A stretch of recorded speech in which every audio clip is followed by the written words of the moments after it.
Pues bienvenidas y bienvenidos a esta otra sesión del Seminario Permanente de Estudios de Opinión y Patricia Andrade del CID. Hoy contamos con la presentación del doctor Oniel Francisco Díaz Jiménez, que es sobre el comportamiento electoral mexicano en las elecciones presidenciales 2024. El doctor es doctor en Ciencia Política y Estudios Internacionales por la Universidad de Birmingham, Reino Unido. Se especializa sobre todo en elecciones, partidos políticos y sistemas de partidos, comunicación política, participación ciudadana y comportamiento electoral. Es miembro además del Sistema Nacional de Investigadores del CECITI, antes CONACYT, nivel 2.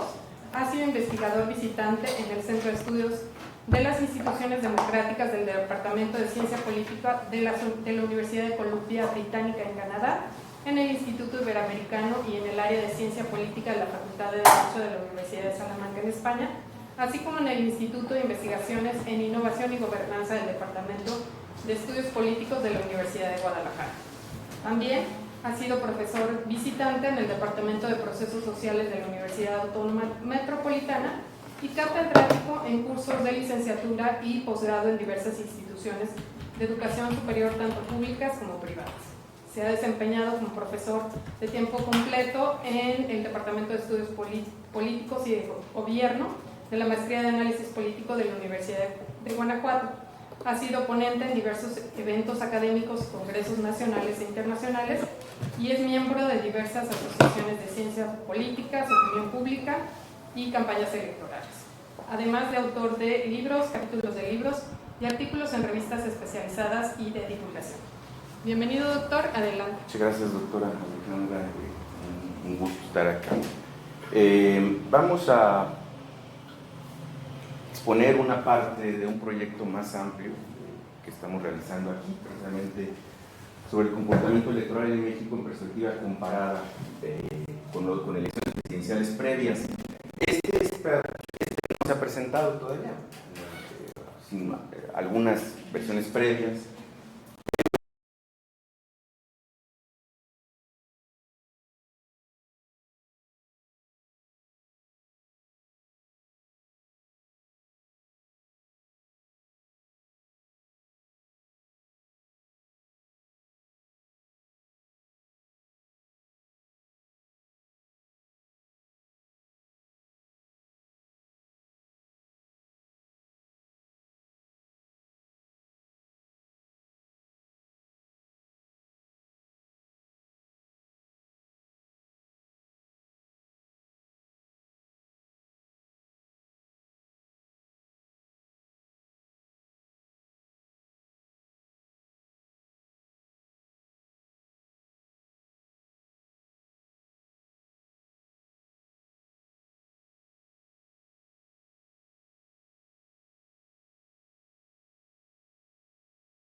los, digamos, donde se van definiendo, digamos, las coaliciones entre partidos políticos, y ya luego vendría obviamente lo que es lo oficial, la pre-campaña, intercampaña y la campaña, ¿no? Todo ese contexto electoral durante lo que sería el proceso electoral más allá de las campañas.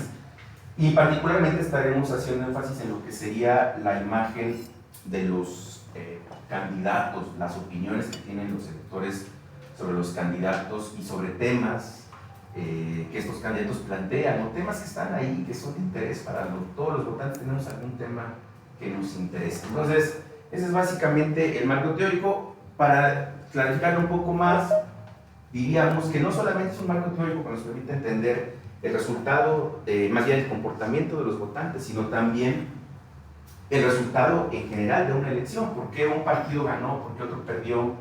Entonces, aquí quizás también enfatizaríamos el papel de factores que están intermedios, que no son necesariamente de largo plazo, como cuestiones de clivajes, los valores, la cultura política, la ideología, las actitudes políticas hacia los partidos. Tampoco son tan de corto plazo como lo que serían los temas que los candidatos, las opiniones que tiene la gente de los candidatos o los temas que estos proponen, sino que son como intermedios, pero son importantes.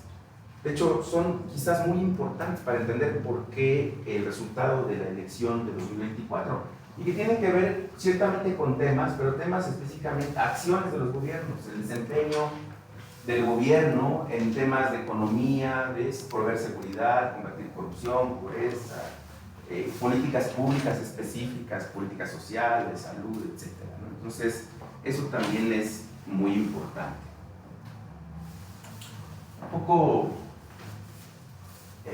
la parte teórica, pues tampoco es muy compleja, muchas de estas teorías son realmente muy simples. Podríamos decir que este enfoque. Ahí los voy agregando. Los agregando, este marco teórico, este esquema que le llaman el túnel, yo le llamo más un embudo porque más que un túnel es un embudo de la causalidad, pues precisamente nos permite situar a todos estos factores de largo plazo, la estructura económica en un país, sus divisiones sociales fundamentales, ¿no? Es decir, si tiene un conflicto de clase entre clases trabajadoras o los de abajo y las clases acomodadas, la pequeña burguesía o la burguesía, es decir, patrones históricos, todo eso estaría dentro de lo que serían los factores de largo plazo que generan identidades grupales, es decir, un obrero o una persona de clase trabajadora que va desarrollando una conciencia de clase, una lealtad hacia los grupos entre los cuales, con los cuales convive, y que va desarrollando también orientaciones de valores de izquierda o liberales o progresivas o conservadoras, es una persona de clase media, y que al final de cuentas se traducen en vínculos ya partidistas o ideológicos, es decir, una persona que desarrolla ya una identidad con un partido político de izquierda, ¿no? Como, no sé, el PT en Brasil, o el PSOE en España, o en México, Morena, algo así, o bien, si es de clase media, desarrolla pues unas lealtades, una vinculación ideológica hacia un partido de derecha, ¿no? El PAN, por ejemplo, MC. Y obviamente pues esto también lo vamos a contrastar con los temas de corto plazo, las opiniones sobre los temas en una elección y sobre los candidatos que están compitiendo, que son más próximos a las decisiones de los votantes. Voy a hacer más chiquito, a ver si puedo. Ahí está, ya no hicimos, para que puedan ver. Vamos a ver factores que van que son distantes al día de la elección a los que son muy próximos al voto. Factores que son más sociales, más estructurales, y factores que son más de votante individual. Y factores que tienen que ver con condiciones sociales, estructuras sociales, lo que ya es una decisión individual, una decisión política del elector, ¿no? Bien. ¿Qué otro, digamos, marco teórico vamos a utilizar? Este también es, sobre todo para hacer sentido de los factores de corto plazo. Vamos a utilizar un modelo que se llama el modelo del voto temático, issue voting, que básicamente lo que establece es que tenemos preocupaciones por diversos temas. Pueden ser unos de desempeño, es decir, temas que nos importan a todos.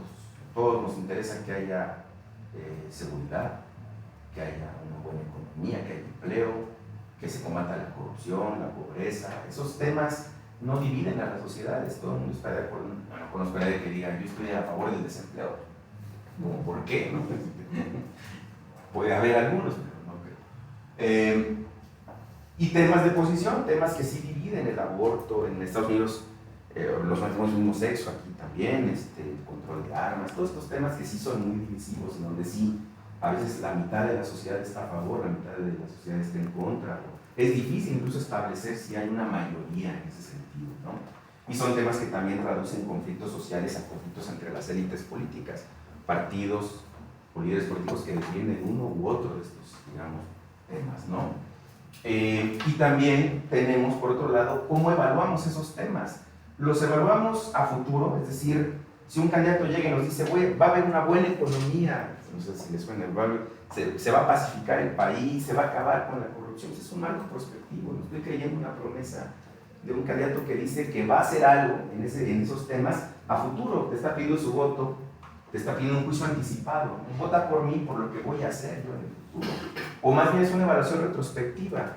Un gobernante, alguien que ya estuvo en el gobierno, o un candidato de un partido, o candidato de un partido en el gobierno, dice a los electores, mi partido disminuyó la pobreza, mejoró la economía, ha hecho lo que ustedes quieran, y por lo tanto estoy pidiendo una evaluación, que mires hacia atrás y que me des un apoyo, un voto, con base en eso que ya hice en el pasado. Entonces, estos temas son también importantes. También hay gente que no vota por temas, simplemente vota por atributos del candidato.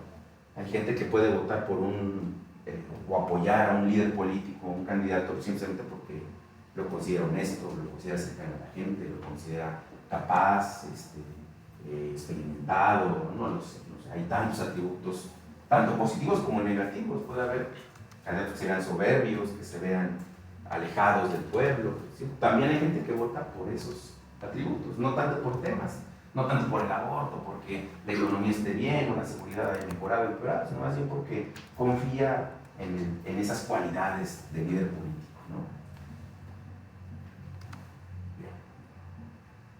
Entonces, ¿cuáles son los objetivos que tenemos? Pues analizar tendencias, particularidades del comportamiento electoral en México en la elección del 24, eso es lo que estamos buscando.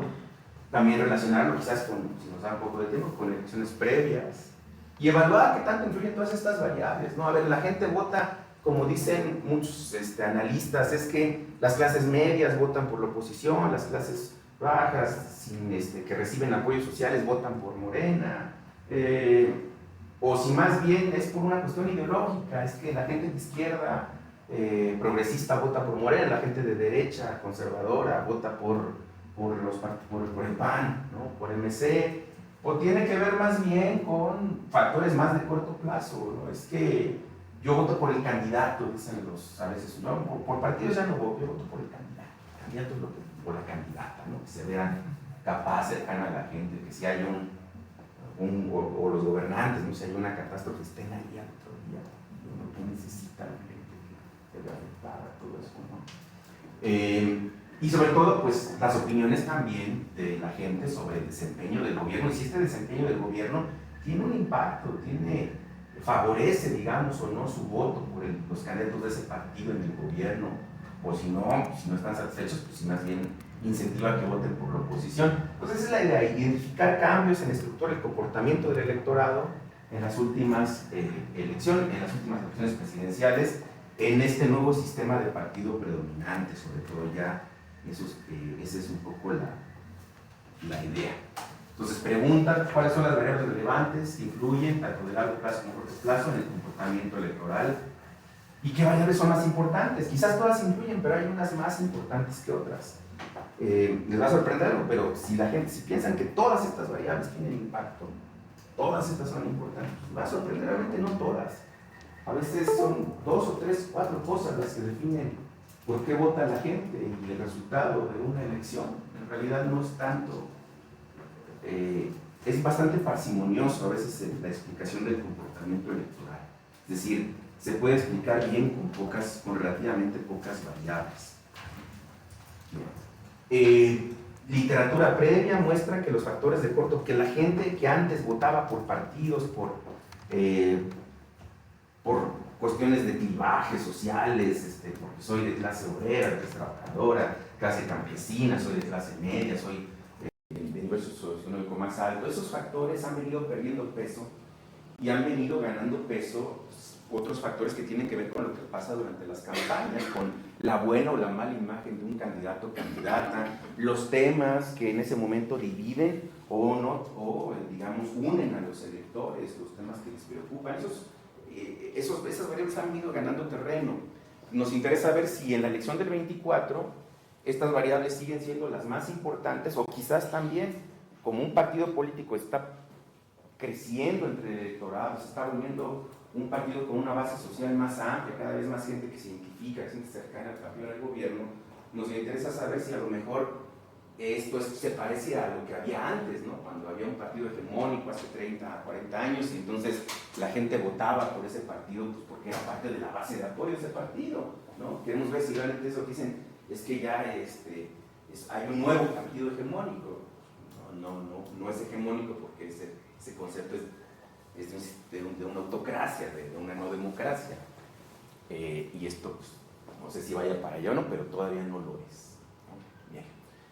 El argumento central, pues, es que ciertamente esos factores de corto plazo, las candidatos, los temas, la opinión de los electores sobre los candidatos, pues es importante.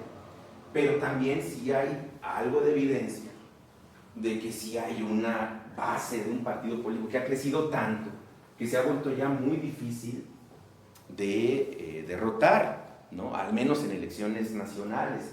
En elecciones locales es otra cosa, pero en elecciones nacionales ciertamente esta base hace mucho la diferencia, porque es una base muy grande frente a las bases muy reducidas del voto duro de partidos más pequeños que están en la oposición y que están muy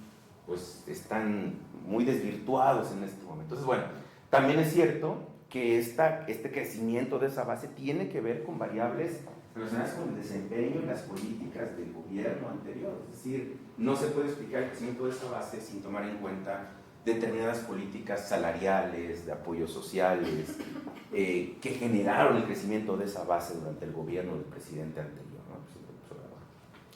¿Qué hacemos? Metodología, pues análisis descriptivo, multivariado, modelos de regresión, sencillos, no nada de esto que sea muy complejo, y un análisis, pues a veces cuando se puede, con las elecciones pasadas previas de 2018 y 2012, utilizamos, para esta ocasión utilizaremos encuestas de salida y encuestas preelectorales de una casa encuestadora, que es la casa encuestadora GEAISA, que está bastante completa y nos permitió hacer muchas cosas. Bien, ¿qué cosas, por ejemplo, podemos encontrar de cambios y continuidades de esta elección? La continuidad es que, al igual que en 2018, un desempeño excepcional, no es común encontrar esto en las democracias. Bueno, sí, recientemente en Gran Bretaña el Partido Laborista arrasó y se llevó todo el Parlamento, después de no sé cuántas décadas de gobiernos conservadores de los Tories, pero en realidad no es fácil ver. Estados Unidos no es así. Estados Unidos es un país donde las elecciones se definen por márgenes muy pequeños de voto y donde está habiendo cada vez más alternancia entre los dos partidos políticos.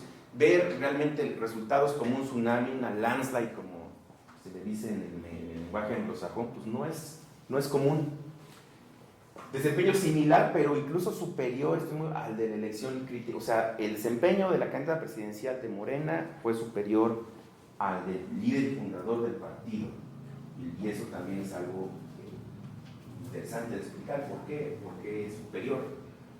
¿Y cómo es que es superior? ¿Cómo es que fue mejor este desempeño que ya era bastante bueno?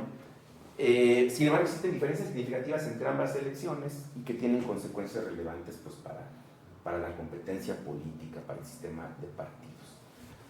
Una primera cuestión que va a quedar muy clara cuando veamos los datos es que la candidata oficial de Morena no solo replicó, o sea, no solamente consolidó, sino que también logró ampliar la coalición de votantes que eligió AMLO en 2018, que ya de por sí era muy grande, era muy amplia esa coalición. A pesar de que AMLO tuvo una ventaja, AMLO enfrentó una oposición dividida, con un PAN y un PRI que estaban peleados. Claudia ya enfrentó a una coalición de partidos ya unificados contra el proyecto de la 4T. Entonces, y aún así logró un desempeño superior. O sea, ¿por qué? Porque lo que buscaba la oposición era unir bases de apoyo, unir recursos, coordinar, hacer que el votante Morena se coordinara y no se perdiera entre como en 2018, donde no sabían si era Mido o Anaya quien estaba en segundo lugar, ¿no? Aquí la idea es que ya es Xochitl, es ella, vamos con ella y vamos con todo contra Morena. Y aún así, el desempeño electoral fue superior el de Claudia al de López Obrador. Entonces no es una cosa menor. ¿Qué elementos de continuidad hay? Bueno, pues en 2018 los partidos tradicionales, PRI, PAN, PRD, ya eran débiles, ya venían muy desgastados, ya muchos electores se habían dejado de identificar, sentir cercanos con los partidos, y esa tendencia continua, son aún más débiles. Las bases principalmente priistas, ya no hablemos de la perrita, ya no existe el PRD, pero las bases del PRI y del PAN están en declive y son cada vez más pequeñas que la base morenista. Y también el problema es que ambos partidos son muy rechazados entre segmentos muy relevantes, entre el electorado en general, pero entre segmentos muy particulares del electorado que son muy grandes, como los electores que no se identifican con los partidos políticos, los llamados independientes, apartidistas. Y bueno, pues el cambio, decíamos, una considerable ampliación de la base de Morena, y que hoy día, a diferencia de 2018, donde Morena era un partido con una base más inestable, muy dependiente de su líder y fundador, donde era más bien la expresión política del López Obradorismo, más que un partido en sí mismo, ¿no? Hoy día es un partido más robusto, es un partido cachorro, atrapatodo, que es capaz de consolidar su ya amplia base, de por sí muy amplia, pero también de atraer electores. Sigue siendo capaz sus candidatos, sobre todo la candidata o presidenta, de atraer electores fuera de esa base, que también es un electorado muy grande. O sea, su base es grande, pero todavía lo que hay fuera de esa base es muy grande, y aún así es capaz de atraer el apoyo tanto de los propios como de los que están fuera de su base para ganar una elección. Vamos a ver, el impacto, una de las variables más importantes, no solamente en el estudio del comportamiento electoral, sino en la teoría de la opinión pública en general, es la identificación partidista, o también partidismo. Esto lo que mapea es cómo ha venido cambiando esto. Esto es un promedio de encuestas, no es una encuesta, es por los polls, como le llaman, es una media móvil, ¿no? En donde mapeamos desde finales de los 90 hasta 2024 cómo se ha transformado el electorado mexicano. Están los colores. En negro son los electores independientes que, como pueden ver, han ido creciendo. Esos que ya son apartidistas, y eso queda muy claro. No sé si les ha tocado a los colegas, pero me preguntaba hace 30 años cuando en clases, o hace 20 años cuando ya daba clases a los alumnos en un grupo de 30, no sé, hasta en una lección de ciencia política, les preguntaba: oye, ¿ustedes con quiénes se identifican? PRI, PAN, pero casi todos decían: no, PRI, no, yo PAN, yo PRD. Uno que otro decía: no, yo con ninguno. Hoy ya lo haces en un salón de clases, entre las nuevas generaciones, todos te dicen: con ninguno, con ninguno. Hoy en día las nuevas generaciones son muy apartidistas, son muy alejados de los partidos. Entonces, lo que ha pasado es que los electores apartidistas, la primera gran tendencia es que han venido creciendo, y hoy día son un segmento muy importante electoral. Casi la mitad del electorado mexicano, un 40 y un 50% es apartidista. Es algo muy robusto porque son todas, varias mediciones, digamos, que se hacen de casi encuestadoras, ¿no? ¿Qué otra hay? Los partidos de oposición política, los que antes estaban en el gobierno, el PRI, el PAN, ya no sigue el PRD, cada vez tienen bases de apoyo más pequeñas, ¿no? Ustedes, el PRI llegó a tener en 2000,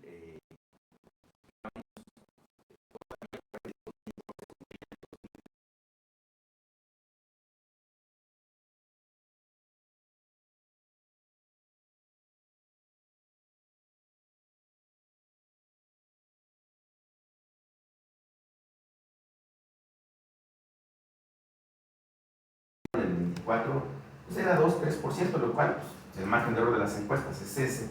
Ya estimar el terrorismo, pues ya es algo hasta metafísico, o sea, cuando más ya desapareció.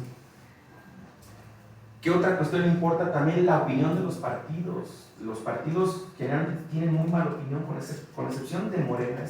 Saldos de opinión, por porcentaje de opiniones negativas o muy negativas, se le restan a las positivas y muy positivas. Y te da un saldo de opinión que te permite saber si el partido es más repudiado, si es más querido, entre comillas, entre el electorado, ¿verdad? Y lo que vemos es que pues, el PRI, PAN y PRD son bastante mal vistos entre esto en la víspera de la propia elección del 24. El único partido que tiene, digamos, opiniones favorables pues es Morena, ¿no?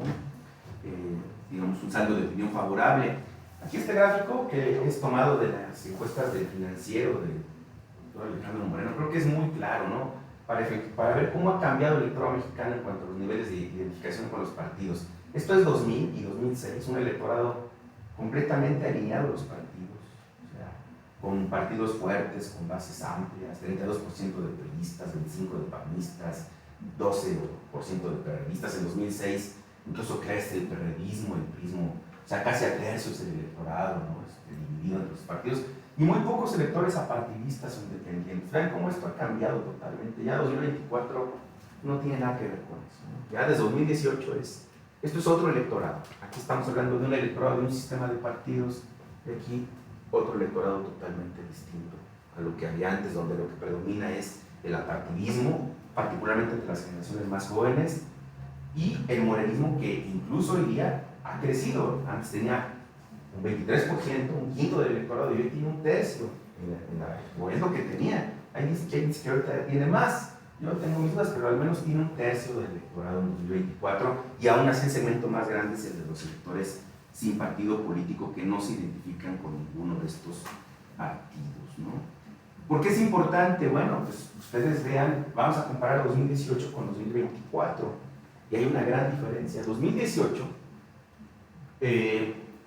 obviamente la teoría de la identificación partidista dice que una persona que se identifica con un partido, una persona que es priista, tiene una alta probabilidad de votar por el candidato o candidatos de su partido, y eso es cierto. Casi 8 de cada 10 priistas en 2018 votaron por José Antonio Meade, a pesar de que no era un buen candidato, el padre de gasolinazo. Los panistas también, 9 de cada 10 votaron por su candidato, por Ricardo Anaya. Los morenistas, pues obviamente, ¿no? Pues Obrador, 97% del 100. Y los perredistas se dividieron, la mitad se fue con López Obrador, los perredistas más duros, los que lo extrañaban como candidato del PRD, y los otros fueron con Anaya, que es irrelevante, porque también lo que importa aquí no es nada más de una tabla cruzada, no importa eso, pero importa ver los porcentajes, es decir, el tamaño de las bases. Y como podemos ver, ya en 2018 Morena tenía un cuarto del electorado en la encuesta de Salina. Los priistas eran un 13%, perredistas 12%. Los priistas, digo que no importa porque un 1% se fue con López Obrador y un 1% con Anaya. Realmente eso no hace gran diferencia, un electorado de millones. Y los otros, bueno, pues se comportaron, se los llevó López Obrador. Pero esto es interesante, los electores apartidistas que hemos visto son los más grandes, el segmento más grande. Se lo llevó López Obrador. De hecho, yo podría decir que con su 24% del electorado, López Obrador no hubiera logrado un desempeño de casi el 60% de la votación. Su victoria fue fuertemente dependiente de su gran capacidad, que ya la tenía desde antes, desde las elecciones anteriores, de atraer el apoyo del electorado partidista. 6 de cada 10 independientes o partidistas votaron por López Obrador, y eso es lo que le permite derrotar así de esa manera tan contundente a los partidos tradicionales en el 18. ¿Qué cambió ahora en 2024? Pues hay cambios interesantes, pero tampoco tanto. Lo primero es que priistas y panistas ahora son menos. Antes eran al menos arriba del 10%, ahora son menos. Los morenistas son más. Y los independientes están prácticamente iguales, o sea, se mantienen, ¿no? ¿Qué es lo que ha pasado? Bueno, pues lo que se esperaría. Los priistas y panistas, ahí sí funcionó la alianza. Sí consolidó las bases pequeñas de los dos partidos, pero lo logró. Panistas y priistas se fueron con Xochitl Gálvez. Casi 9 de cada 10 hicieron un voto normal, como dice la literatura, ¿no? Los morenistas, como se esperaría, igual Claudia consolidó la base morenista, que es más grande hoy que la que tenía López Obrador. Y los independientes no le fue tan bien, pero tampoco le fue tan mal. 53, creo que logró 57 o 56 López Obrador, o sea, no 59, bueno, pues tampoco es tan bajo, ¿no? 5 de cada 10, otro logró 6 de cada 10. una gran mayoría entre el segmento más grande. Y también yo creo que no hubiera sido tan amplia la ventaja que le sacó a Xochitl si no fuera por los apartidistas que logró el apoyo de estos electores. Pero sí creo que la victoria de Claudia Sheinbaum en 2024 fue menos dependiente de esos electores apartidistas porque su base de apoyo ya era más grande. Y por eso incluso fue superior, digamos, el desempeño electoral y el margen que le sacó a los partidos tradicionales ya coaligados en esta coalición, ¿no? Va por México, ¿no? Entonces es una primera conclusión. El Tribunal Observador fue posible principalmente al apoyo de los votantes apartidistas. También Sheinbaum fue muy popular entre ellos y logró un apoyo mayoritario. Pero el crecimiento de la base morenista hizo su triunfo sobre la oposición más abrumador, incluso que el de López Obrador, y más contundente, más estable de alguna manera, ¿no? Es esta base. ¿Qué pasa con la ideología, por ejemplo? Pues la ideología también es otro heurístico, decimos en la opinión pública, importante, muy importante. No tanto como el partidismo, pero sí es importante. Igual, como a los 6 años antes, López Obrador, si algo lo caracterizó, fue que de 2006 a 2018 fue consolidando a golpe de elección cada vez más el voto de los votantes de izquierda. Cada vez los de izquierda, Cuauhtémoc nunca lo logró, él sí lo logró. Elección tras elección, los de izquierda iban con López Obrador. Igualmente, Claudia logró el apoyo mayoritario entre el electorado de izquierda y también el de centro. Pero también algo que es muy interesante es que logró ampliar el apoyo hacia su partido entre ciudadanos de orientación ideológica de derecha, que eran alérgicos o más alérgicos a los candidatos de izquierda, por obvia razón, porque no son de esa ideología. Aquí tenemos el voto por Morena en presidencial en 2018, López Obrador, el negro, y el más claro es voto por Claudia. Pueden ver una diferencia importante. Prácticamente se replica el mismo comportamiento. 80% de los electores de izquierda votaron por Claudia o por López Obrador en las 2 elecciones, pero entre los de derecha sí se ve una diferencia. López Obrador solamente logró el 25% y Claudia casi logró el 42%. Algo les gustó a los electores de derecha de la candidata que fue menos rechazada entre ese electorado. Esto es interesante. Por eso incluso la ideología, van a ver, cuando hagamos modelos más complejos, no va a resultar una variable significativa, porque eso te dice que Morena es un partido cachorro que es capaz de atrapar votos entre el electorado de izquierda, entre el de centro y hasta un poquito entre el electorado seguramente de derecha moderada, que no es tan dura, digamos, ¿no? ¿Cómo se puede ver también la ampliación de la base de Morena? La escolaridad. Antes los votantes de baja escolaridad, de bajo nivel socioeconómico, estaban más alineados al PRI, ¿no? Pero ya en 2018 esto se rompió. López Obrador logró el apoyo entre estos segmentos de baja escolaridad. Pero lo que se puede ver es que Claudia no solamente logró ese apoyo consolidado, sino ampliarlo. Es decir, hoy día esos votantes que antes eran del PRI, ahora ya son de Morena, y esto es muy evidente. Esto es López Obrador: a mayor escolaridad en 2018, más voto. Su peor desempeño, que no fue malo, fue mayoritario, o sea, mayoritario porque sacó más que Ricardo Anaya y que Mil y todos los demás. Logró 42% de los votos entre el electorado sin estudios, 52% en el de educación básica, y va subiendo, ¿no?, un poco conforme vas aumentando la escolaridad. Pero el caso de Claudia es distinto, porque más bien es la tendencia contraria. Su voto va aumentando, y muy significativamente, pasando de 48 entre el electorado de alta escolaridad. Aquí perdió quizás un poco Morena frente a la oposición, pero aún así no es suficiente. Y va creciendo conforme vamos avanzando hacia los segmentos de baja escolaridad hasta lograr el 70, casi 7 de cada 10 votantes de baja escolaridad o sin escolaridad votaron por Claudia. Entonces esto te dice que esa base que antes era, este voto era antes del PRI, esa base migró. Y migró con Claudia, no tanto con López Obrador. Por primera vez fueron con él, pero se empieza a consolidar quizás con Sheinbaum, ¿no? Eso es interesante. Edad y voto también. 6 años antes, AMLO logró un apoyo mayoritario entre jóvenes, adultos mayores, pero ahora la candidata morenista amplió el apoyo electoral entre los electores particularmente de mayor edad. Aquí está. Podemos ver cómo hay una diferencia, sobre todo entre el electorado mayoritario en todos los segmentos, ¿no?, que ninguno pierde realmente, pero aquí es muy superior, bastante superior, de 50 casi a 70, es decir, pasó de 7 de 5 de cada 10 a 7 de cada 10 votantes de 55 años o más que apoyaron a Claudia Sheinbaum, es decir, respecto a López Obrador. Entonces también hay una ampliación, creo que estos datos nos dejan ver que hay una ampliación de la base morenista, que mucho de esta ampliación se ha dado a costa del electorado, que era ese electorado priista. Entonces eso es muy claro.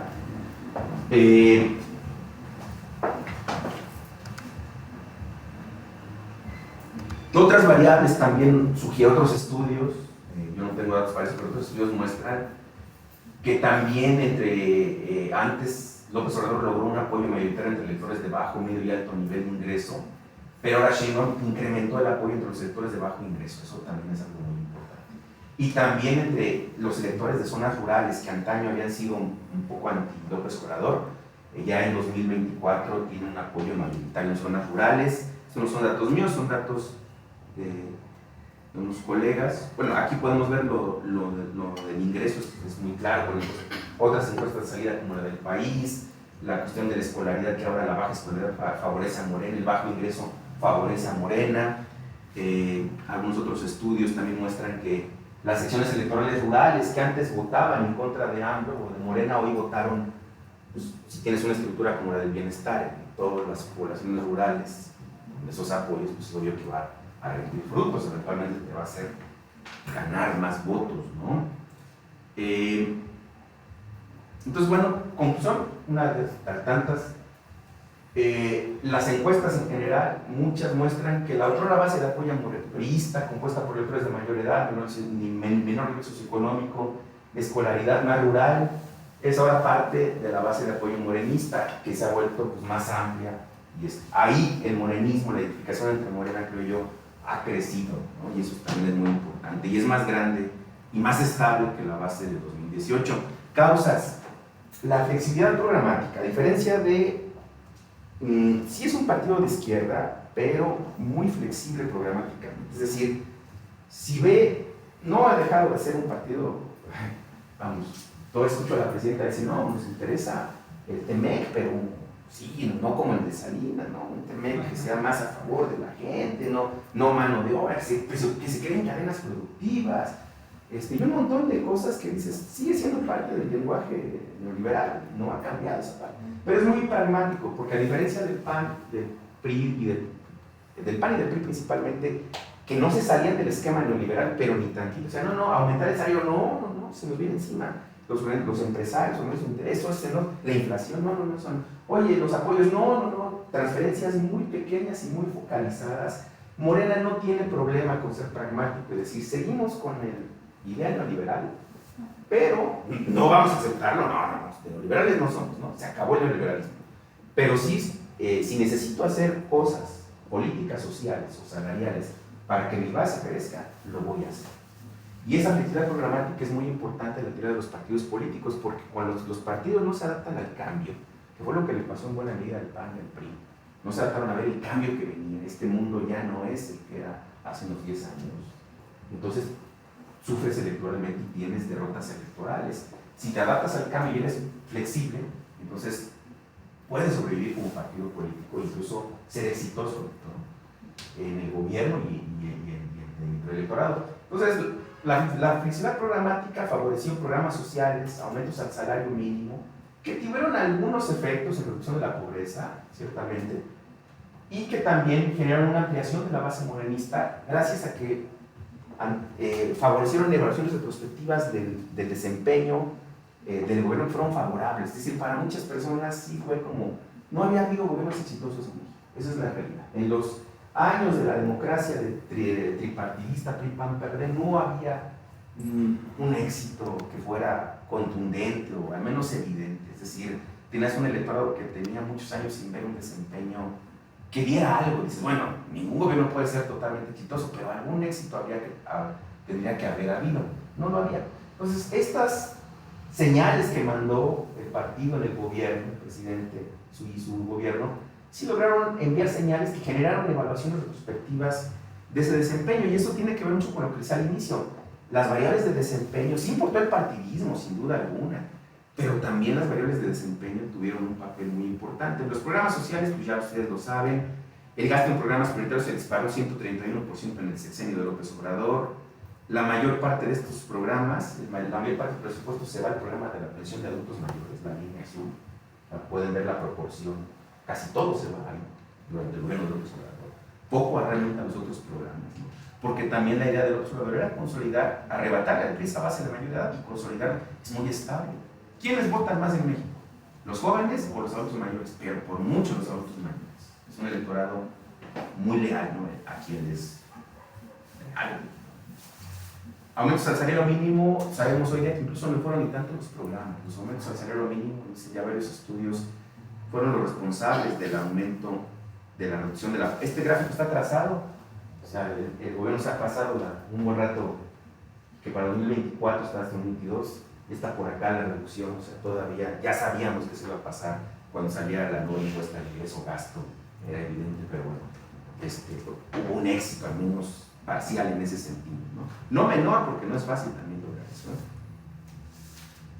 Y ¿qué variables también fueron importantes? La percepción del desempeño. Es decir, cuando tienes estos logros, ¿qué es lo que? Esta es la encuesta de encuestas, un promedio de media móvil de cada encuesta.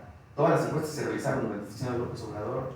Cada punto es una encuesta y un promedio de media móvil, que son promedio, que es menos sensible a variaciones. Y lo que podemos ver es, pues obviamente, una aprobación muy estable, que rondó más o menos el 60%.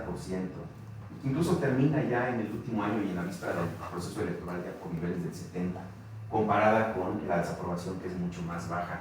Esto también es una ventaja fundamental. No solamente Claudia tenía un partido con una base más grande, sino también la aprobación del presidente es mayoritaria. Sí, este es un tema de desempeño general y es una gran ventaja porque esta base pues, es mucho más grande que esta. Aquí estaría el voto por los partidos de oposición y aquí estaría el voto más por el partido del gobierno. Es una base mucho más robusta. ¿Cómo se da esto? Pues un simple cruce de variables en un gráfico. Podemos ver el efecto, esto es con la encuesta de salida que hay, que es la que estamos utilizando para los análisis más específicos. Entre los que aprueban el desempeño de López Obrador en 2024, 8 de cada 10 votaron por Claudia. Entre los que desaprueban, 8 de cada 10 votaron por Xochitl. Es una variable que, obviamente, esto, cuando está aquí, pues cuando vemos un modelo de regresión, pues va a salir algo, ¿no? Otros estudios muestran es la candidata que ha logrado traducir el apoyo del presidente anterior a su antecesor en votos con mayor éxito. Nunca antes lo había logrado, todos lo han logrado, transferirle parte de Calderón a Josefina, en su momento de Cedillo a la Bastida, etcétera, ¿no? Pero nadie lo ha logrado como hasta Peña Nieto a mí, pero nadie lo ha logrado al nivel de Claudia Sheinbaum, o sea, aprovechar el buen desempeño de López Obrador. Son evidencia de otros estudios que lo comprueban, ¿no? Y en general, el desempeño en todas las áreas, esto es una encuesta preelectoral, si no me equivoco, y hay una encuesta de salida, son de parametría, casi todas demuestran que en todos los rubros, con excepción de los que tienen que ver con el crimen, el combate, la inseguridad, el combate al narcotráfico, tiene evaluaciones favorables el presidente López Obrador. Entonces, por eso digo que el desempeño o los temas de desempeño y cómo los votantes usan esos temas al momento de decidir su voto es muy importante para entender el resultado de la elección presidencial del 24. De todos los temas, de los más importantes, el desempeño económico. Aquí podemos ver la diferencia entre los gobiernos anteriores y López Obrador. Basta comparar el de Peña Nieto. 55% de los electores consideraban que la economía había empeorado durante el gobierno de Peña Nieto, contra 55%, o la tendencia totalmente contraria, que consideraban que había mejorado con López Obrador, ¿no? 20% consideraban que había mejorado, solamente 20% con Peña Nieto, contra 55%, y solamente, vean cómo pasó, el 22% consideraba que había empeorado con López Obrador. Es una percepción totalmente, diametralmente distinta de lo que el electorado veía en la economía en ese momento. No estoy diciendo, ojo, porque luego es que la economía está mal, y no falta un economista que dice, no, pues yo tengo datos que no, esto es un ficticio, es una burbuja. Puede ser que sí, pero en comportamiento electoral no importa la realidad, importa la percepción. Si la gente percibe eso, con eso votan. La gente no vota con reportes de la radio creció en el primer trimestre de 2024 respecto al trimestre del año anterior el índice de precios, el índice de confianza del consumidor. Pues eso la gente es algo relevante. La gente lo que llega es a la gasolinería, al súper, y eso es lo que toma en cuenta para decidir si la economía ha mejorado o no. ¿Cómo se dio el voto? Este es un típico patrón de voto económico, voto temático con el tema de la economía. Entre aquellos que consideraban que la economía había mejorado mucho, el voto fue abrumador para Claudia Sheinbaum. 9 de cada 10 votantes que consideraban que la economía había mejorado mucho votaron por la candidata del partido en el gobierno. Y el efecto contrario, entre aquellos que consideraban que había empeorado mucho, pero que son muy pocos, un 20%, casi 7 de cada 10 votaron por Xóchitl. Esto es claramente hay una evaluación de la economía, no solamente del desempeño en general del gobierno, sino también en temas económicos en particular, ¿no? Esto otras encuestas ya lo han mostrado, la del Financiero, esta es Parametría, muestran los mismos resultados, ¿no? Este es interesante porque todas las que veamos, todas me van a preguntar, bueno, ¿y los programas sociales importaron? Sí, 7 de cada 10 que recibieron, de acuerdo con el Financiero, votaron por Claudia. Y entre los que no, solamente 5. Es un impacto menor, pero sí puede haber tenido impacto. También, por ejemplo, la encuesta de Parametría te muestra lo mismo. Todos lo miraron de distinta manera, pero todos llegaron a la conclusión que recibir apoyos sociales, tu familia, o un familiar hasta lejano, todo eso favoreció el voto por la candidata morenista, ¿no? O hay quien lo midió, por ejemplo, esta es una encuesta más académica, el número de programas que recibes. Mientras más programas no recibes, 50% de apoyo a Moreno. 7 de cada 10 de los que sí reciben uno, y así va subiendo, digamos, ¿no? Mientras más programas sociales recibes, más apoyo hacia el partido en el gobierno. Ahora, todo esto que estamos viendo, ustedes van a decir, bueno, pues está muy bien. También la percepción de mejora del salario. Entre aquellos que perciben que el salario ha mejorado con la 4T, se incrementa mucho, por ejemplo, el voto, ¿no? 25 entre los que consideran que ha empeorado el salario votaron por Claudia, contra 83 entre los que consideran que ha mejorado mucho el salario. Es decir, también la política salarial tuvo ningún efecto directo. Son muchas variables. ¿Qué hacemos? Este es un estudio previo de los colegas que publicaron en Nexos. Dicen, ¿qué fue importante? Ellos hacen modelos de regresión, nunca lo muestran, pero resumen este cuadro. Dice, la identidad partidista, la aprobación del presidente, la identificación con la 4T, también dicen las actitudes antidemocráticas, la gente que tiene actitudes antidemocráticas votó por Claudia. Entre las variables sociodemográficas de educación, ingreso, salario, beneficios de programas sociales. Es interesante su estudio, me inspira, quiero replicar eso para ver si con una encuesta distinta puedo lograr resultados similares. Pero de eso se trata. ¿Qué pasa cuando tenemos muchas variables? ¿Cuáles importan, cuáles no? Pues no queda otra más que meterlas a todas en un modelo de regresión, en este caso logística binaria, porque pues es una competencia de 2, viene bien la técnica, es sencilla, tiene ventajas sobre otras técnicas como la regresión lineal, y ver cuáles variables tienen más impacto que otras. Les decía, en otras investigaciones se ha visto que, por ejemplo, el desempeño económico, los programas sociales tuvieron un impacto. Vamos a ver qué pasa con la elección ahora. Entonces, para esto vamos a hacer modelos. Vamos a implicar primero el apoyo a Claudia Sheinbaum. ¿Qué técnicas? Regresión logística binaria, modelos jerárquicos, es decir, vamos metiendo bloques de variables, va a quedar más claro cuando lo vean. Y después, ¿cuál es la variable dependiente? El apoyo electoral hacia los principales candidatos presidenciales, Claudia por un lado, Xóchitl por el otro, y utilizamos todas estas variables que están en la literatura en un modelo que nos va a decir cuáles importan y cuáles no. ¿Sí? Interpretamos los coeficientes, si son positivos, quiere decir que la variable favorece el apoyo electoral hacia ese candidato o candidata, si es negativo, vamos a decir que hace menos probable el voto por ese candidato o candidata. También incluimos coeficientes igual para tratar un proxy del tamaño del impacto, qué variables tienen más peso que otras, y también analizamos la bondad de ajuste de cada modelo, es decir, qué tanto explican de la variación en la variable dependiente cada modelo. Y bueno, vamos con el primero. El primer modelo, solamente incluimos variables sociológicas, sociodemográficas, socioeconómicas, explicamos muy poco, solamente el 5% de la variación. Es decir, todo esto que nos dice, todas estas, hay muchas narrativas, pero el análisis electoral tiene una virtud frente a otros análisis en las ciencias sociales, que hay un día, tú puedes decir, no, es que hay un voto de clase, la clase media se va con Xochitl y las clases bajas van con Morena. Bueno, sí, pero hay un día de la elección, donde se va a saber, porque las encuestas nos van a permitir saber si eso realmente ocurre o no. Y entonces, si tú decías que eso era cierto y no es cierto, pues no hay otra. O sea, el análisis electoral no admite mucha especulación. Admite especulación, pero cuando llega el día de la elección, toda esa especulación, con muchos analistas que quedaron, eso se cae, ¿no? Y quedas mal. Entonces, ¿qué es lo que pasa? Pues si explicamos muy poco, ninguna variable sociodemográfica, la única que a menor escolaridad más voto por Claudia, la religión católica ahora favoreció a Claudia cuando había favorecido, ya se había visto desde López Obrador, pero ahora, cuando antes favorecía a los candidatos del PAN.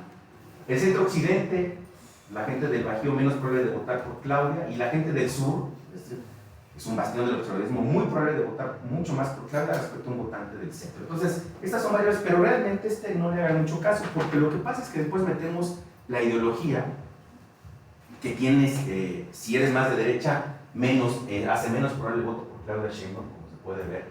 Pero conforme vamos aumentando variables al modelo, vamos viendo que las variables sociodemográficas dejan de tener peso. Aquí ya metemos, por ejemplo, la identidad partidista. Y se comporta como se esperaría, teóricamente. Los panistas y priistas fueron menos probables de votar por Claudia Sheinbaum, mientras que los morenistas fueron más probables de apoyarla con su voto, como se esperaría. Y ya cuando metemos el último modelo, que ya incluye todas las variables, pues ya aquí ya nos da cosas muy interesantes. Ninguna variable sociodemográfica explica nada, con excepción del ingreso, que si se mantiene, eso quiere decir que a menor ingreso, más voto por Claudia, tiene sentido, pero su impacto es muy menor, es una variable que realmente no es la causa.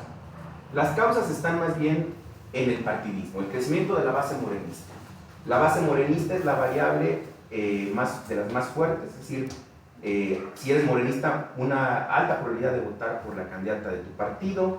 Las bases de oposición, PRI y PAN, obviamente fueron menos probables de votar por la candidata, por Claudia Sheinbaum, por la actual presidenta. Pero insisto, el tamaño de las bases importa. Mientras que PRI y PAN tienen bases ya muy pequeñas, la base morenista es muy grande, es más grande que la de todos ellos juntos. Pero también importa, por ejemplo, esto es muy interesante, porque nos habla de un electorado que sigue tomando en cuenta variables de desempeño. La aprobación presidencial.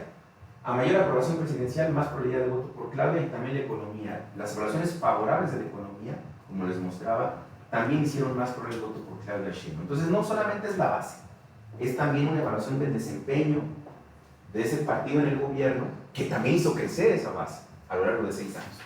Y también otra es las opiniones de las candidatas. La candidata era una buena candidata, al final de cuentas. Se presenta como una candidata preparada, con experiencia para gobernar no cualquier lugar, la capital del país, que se presenta como la continuidad del gobierno de la 4T, ¿no? Hasta es porque pone esta narrativa, ¿no? Poner el segundo piso a la cuarta transformación, eso también es muy importante. Y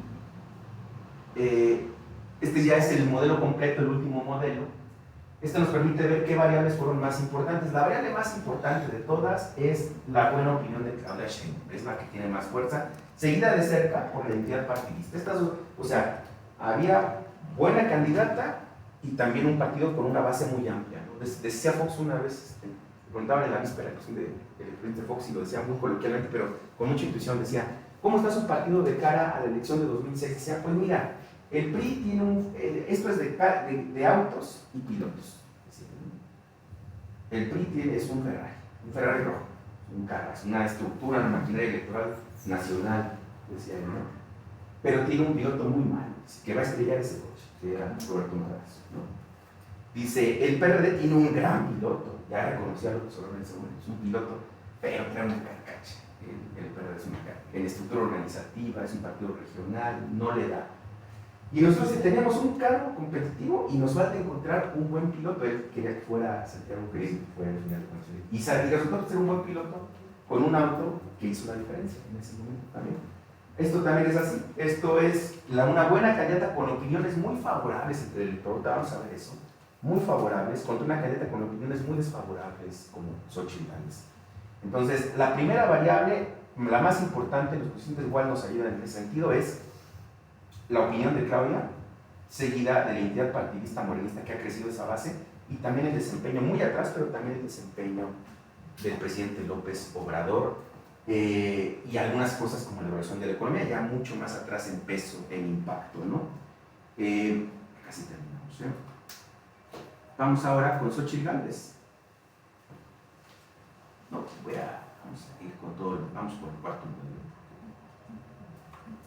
Cuarto modelo, es el más importante, es completo, y ya trae todas las teorías del comportamiento electoral. ¿Qué importa? Pues en realidad pocas cosas sociodemográficas. El sur votó en contra. Un votante del sur fue menos probable respecto a uno del centro de votar por la candidata de los partidos de oposición. ¿Qué importa? Las bases de apoyo, de ahí vino, de la base priista, panista y perredista, fueron más probables de votar por su candidata que iba en coalición. La base morenista no, pues esperarías menos probable de votar un morenista. Las evaluaciones, por ejemplo, esto es interesante, la evaluación de la economía, ¿sí esta es la economía? Sí, la economía. La aprobación presidencial y economía, entre aquellos que aprobaban el buen desempeño de López Obrador, menos probabilidad de votar por Xóchitl, como se esperaría, ¿no? Y también la economía, ¿no? Retrospectiva, también. ¿Qué otro? La satisfacción con la democracia. Es interesante. A mayor satisfacción con la democracia en México, ¿cómo funciona? Menos probabilidad de votar por Xóchitl Gálvez, lo cual suena lógico. Y pues obviamente la imagen de las candidatas. Quienes tienen buena opinión de Xóchitl, pues votaron por Xóchitl. Quienes tienen buena opinión de Claudia, pues votaron en contra de Xóchitl. Fueron unas probables de votar por Xóchitl Gálvez. Los modelos son buenos, tanto el anterior como este explican más del 70% de la variación, es decir, es más o menos aceptable. Quiere decir que tenemos un 30% ahí, un poco más, no menos de que no explicamos, entre 20 y 30, pero bueno. ¿De dónde viene? ¿Cuáles son las variables más importantes? Pues son en realidad tres. El partidismo de las bases de los partidos de oposición, que son pequeñas desafortunadamente para la candidata, para Xóchitl Gálvez. Primero la base panista, seguida por la base, el primero es su buena imagen, ¿no? Que era muy escasa entre el electorado. Seguido por la base priista, la base panista, priista y la perredista. De ahí vino el apoyo, ¿no? Hacia aquellos que evaluaban, digamos, de ahí vino, ¿no? El apoyo hacia la candidata. Esto también es, si la imagen de las candidatas es muy importante, pues también esto nos ayuda a explicar mucho. A ver, Sheinbaum tuvo niveles de 60, casi entre 60 al 60% de evaluaciones favorables, buenas opiniones, ¿no? Contra 17, por ahí así, de evaluaciones negativas. Si haces el balance de opinión respecto a las negativas a las positivas, usted da un saldo muy favorable, casi 50, ¿no? Saldo de opinión favorable.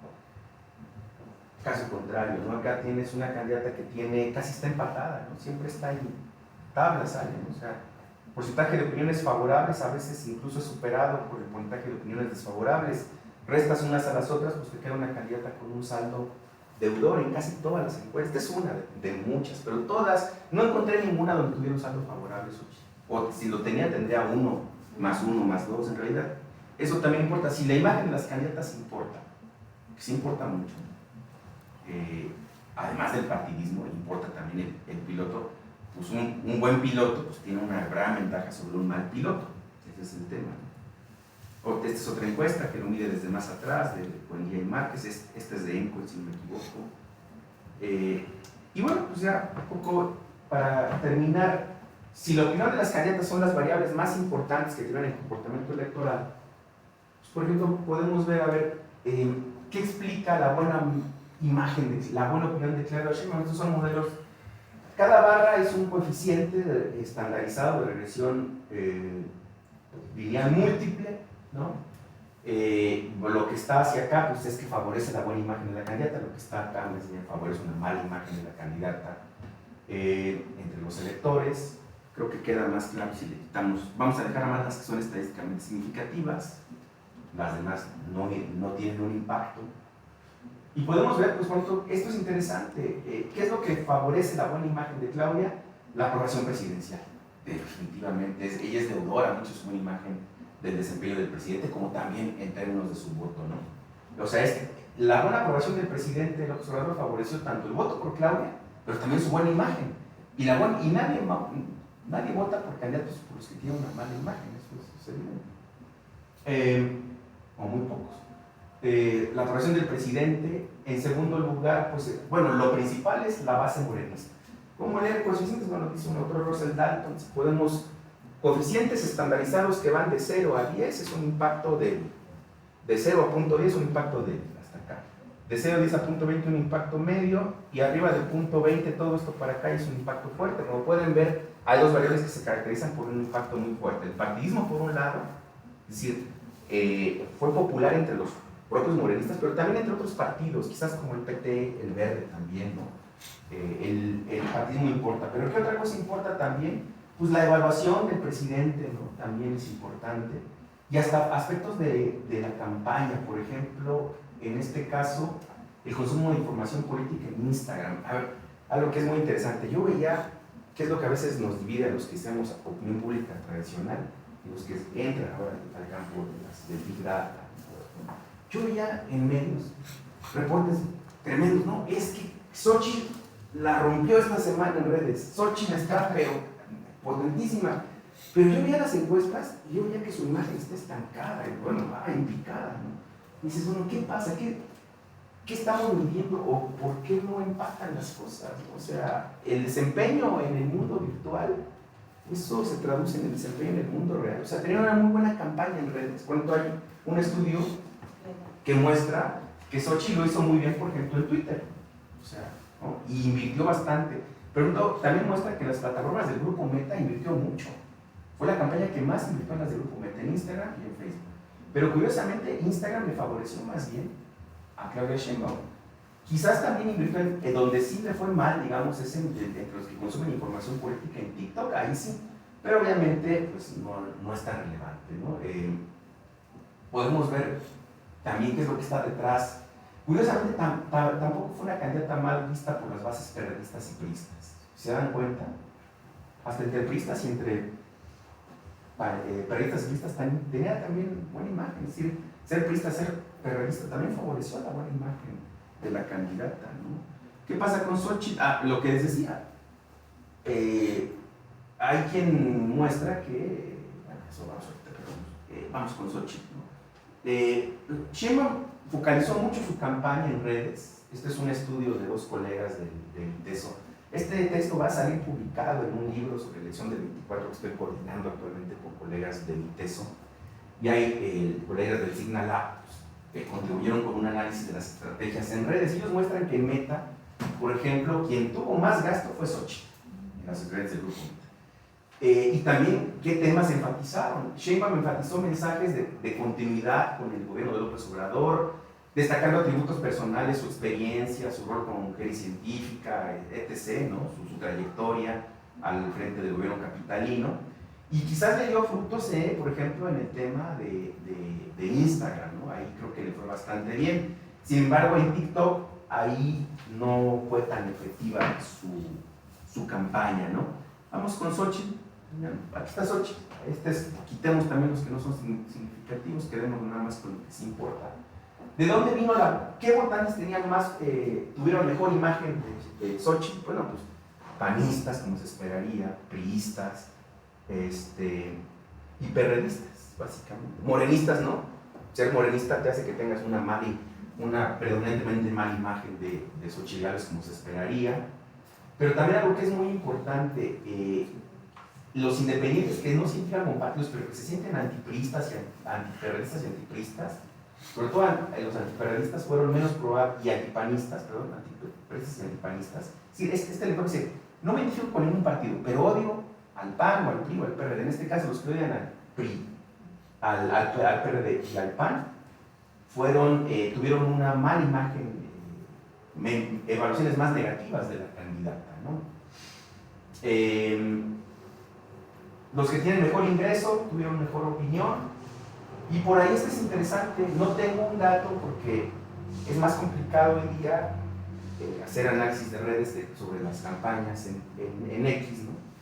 Pero curiosamente ahí sí le redituó, es decir, aquellos que se informaron, que tuvieron consumo de información política durante la campaña en X, antes Twitter, tuvieron una mejor opinión de la candidata, fueron más probable de tener una opinión favorable de Xochitl, ¿no? Entonces, pues esto nos da algunas pistas, ¿no? de cómo se desempeñan los partidos y sus candidatos. Yo lo dejaré hasta acá para pues ya luego platicar, ¿no? Su trabajo que ya está en prensa, pues, ¿no? Pero que bueno, pues continúa, porque esto con otras bases de datos ampliaremos el análisis para comparar esto con otras elecciones, pero bueno, hasta el momento esto es lo que tenemos. Cuando salga publicado, pues se los compartiremos, ¿no? Muchas gracias.